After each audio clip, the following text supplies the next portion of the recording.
वाहिम अस्सलाम वालेकुम व्यूअर्स, मैं हूं डॉक्टर इसाक फर्रुख। आज की जो मैं वीडियो बना रहा हूं वो है पेशाब का मुकम्मल तौर पर बंद हो जाना। ये एक बहुत ही रेयर केसेस होते हैं, लेकिन होते हैं और इसके बारे में बहुत गलत प्रैक्टिस होती है। आप प्लीज़ इसको ज़रा थोड़ा सा गौर से सुन लीजिएगा, तो कभी आपको अगर पेशाब अचानक बंद हो जाए तो आपको हॉस्पिटल जाने की ज़रूरत नहीं पड़ेगी। ये मैं बड़े वसूख से कहता हूँ। मेरे पास एक बच्चा आया। अब बच्चे को 3 दिन से पेशाब बंद है। 3 दिन से, अंदाजा करें, 3 दिन से पेशाब बंद है बच्चे को। और बच्चे की उम्र कितनी थी? तकरीबन को 14-15 साल का होगा। अब डॉक्टर्स ने उसको इंजेक्शंस भी लगाए, एक नहीं कई इंजेक्शन लगाए, उसको ड्रिप्स भी लगाई और उसके बाद ये था कि डायलिसिस करवा दें, वरना बच्चा जो है ना उसका पेट फूला हुआ था, गैसेस उसके अंदर बहुत ज़्यादा हो चुकी, बच्चे की बड़ी तड़प थी, इतना दर्द, उसको दर्द हो रहा था बहुत ज़्यादा।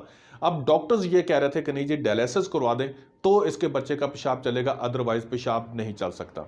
ना यूरिया ना क्रिएटिनिन, कुछ भी नहीं, हर चीज़ नॉर्मल, लेकिन पेशाब नहीं आ रहा।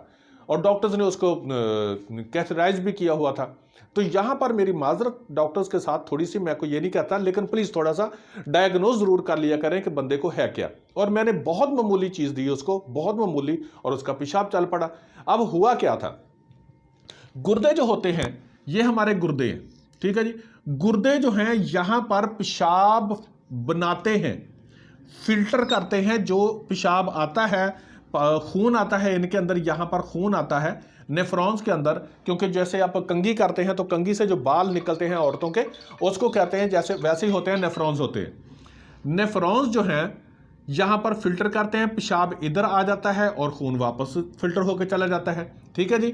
और जब पेशाब यहां पर मसाने के अंदर आ जाएगा, यहां पर इस जगह पर इकट्ठा हो जाएगा, तो अगर आप यहां से पेशाब की नाली लगाते हैं तो ही पेशाब निकलेगा।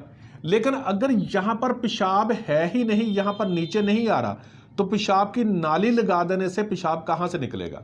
अब दूसरी गलती क्या थी कि यहां पर जब पेशाब तो आ ही नहीं रहा, लेकिन डॉक्टर उसको इंजेक्शन देकर, मैं इंजेक्शन का नाम नहीं लूंगा क्योंकि कंपनी के साथ तो मेरा कुछ नहीं, इंजेक्शन लगाकर पेशाब निकाल रहे हैं कि नहीं जी पेशाब इंजेक्शन लगाएंगे तो पेशाब निकलेगा। उसका पेशाब निकल ही रहा था। अब जो बुजुर्ग होते हैं उनका बाज़ का कैथेटर इस वजह से पास करते हैं कि यहां पर पेशाब की नाली जो है उसके इस जगह पर प्रोस्टेट ग्लैंड होते हैं, यहां पर ये प्रोस्टेट ग्लैंड होते हैं, यहां से नाली गुजर रही होती है। प्रोस्टेट ग्लैंड अगर बढ़ जाए तो भी पेशाब बंद हो जाता है, प्रोस्टेट ग्लैंड जो होते हैं, ठीक है जी, तो भी पेशाब बंद हो जाता है। लेकिन बच्चे का अब ये भी नहीं था। अब उसका था क्या, हमारे अगर किसी का ऐसा कोई प्रॉब्लम हो कि उसको गुर्दों का कोई मसला हो तो पेशाब थोड़ा बहुत आ रहा होता है। अब मैं हकीमों के लिए नहीं बना रहा हूं, वरना गुद्दी तहरीक और उजलाती तहरीक भी बताता कि सफरा क्या है और सुदा की वजह से कैसे बंद हो रहे हैं, लेकिन मैं आम भाइयों के लिए बना रहा हूं, इसलिए मैं वो बातें इस्तेमाल नहीं करूंगा। अब बच्चे के अंदर है क्या था, पेशाब बन ही नहीं रहा था। और पेशाब बनना होता है, मसल्स ने बनाना होता है। वो उसको जब इंजेक्शन दे रहे थे तो इंजेक्शन से अगर कोई पेशाब पड़ा हुआ हो तो निकलेगा ना, लेकिन पीछे से बन ही नहीं रहा था। अब उसको जैसे इंजेक्शन दिए जा रहे थे बच्चे की प्रॉब्लम बढ़ती जा रही थी, क्योंकि प्रेशर दे रहे थे कि पेशाब निकले, पेशाब तो था ही नहीं।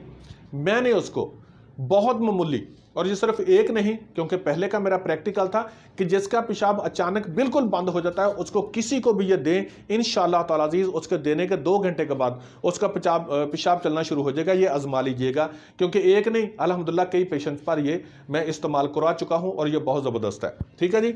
अब मैं आपको वो बताता हूँ कि जो एक मामूली चीज़ है आपके किचन के अंदर पड़ी होती हैं, अगर इसको इस्तेमाल करोगे तो इंशाअल्लाह पेशाब चल पड़ेगा। मैं फिर बार बार कहता हूँ कि पेशाब मुकम्मल तौर पर बंद हो जाए तो ये देना है। दारचीनी 1 इंच का टुकड़ा दें, 1 इंच। लौंग 4 अदद, अदरक 1 आधे इंच का टुकड़ा, और चाय की पत्ती देख लें जी। मामूली चीजें हैं, कोई इसके अंदर कोई ऐसी नहीं है, कुछ नहीं है, बिल्कुल आम सी चीजें जो आप किचन के अंदर बरकत खाते हैं। इसको करना क्या है, 1 मग पानी ले, यानी कि इतना पानी अगर हो तो हल्की आंच पर इसको पकाएं। जब आधा रह जाए, हल्की आंच पर आधा पानी जल जाए, जब आधा रह जाए तो इसके अंदर नींबू के 1-2 कतरे निचोड़ें, मीठा डाल के, बच्चा है, बड़ा है, औरत है, मर्द है, कोई भी है, उसको पिला दें। इंशाअल्लाह ताला जी जब पहली बार ही आप पिलाएंगे तो उसके ठीक घंटे 1.5 घंटे के बाद पेशाब चलना शुरू हो जाएगा। ये मैंने एक मरतबा नहीं, बहुत से पेशेंट पर इस्तेमाल करवाया जिनका पेशाब मुकम्मल तौर पर बंद हो गया था, अल्हम्दुलिल्लाह चलना शुरू हो गया। यूरिया क्रिएटिनिन की मैं बात नहीं कर रहा हूं, फिर मैं दोबारा करा दूं कि यूरिया क्रिएटिनिन का इसके अंदर रोल नहीं है। कुछ लोगों का अचानक पेशाब बंद हो जाता है, ये उनके लिए है। तो इंशाअल्लाह ताला अज़ीज़ अल्लाह रब्बुल इज़्ज़त रहमत फरमाएगा। अगर किसी पेशेंट को ऐसा प्रॉब्लम हो, ये सिर्फ कहवा बनाकर इस्तेमाल करवाएं, इंशाअल्लाह उसका पेशाब चलना शुरू हो जाएगा। रब्बुल इज़्ज़त आपको सबको अपने हिफ्ज़ व अमान में रखे, और अगर कोई भी बीमार है, रब्बुल इज़्ज़त तमाम बीमार इंसानों को शिफा दे। अल्लाह।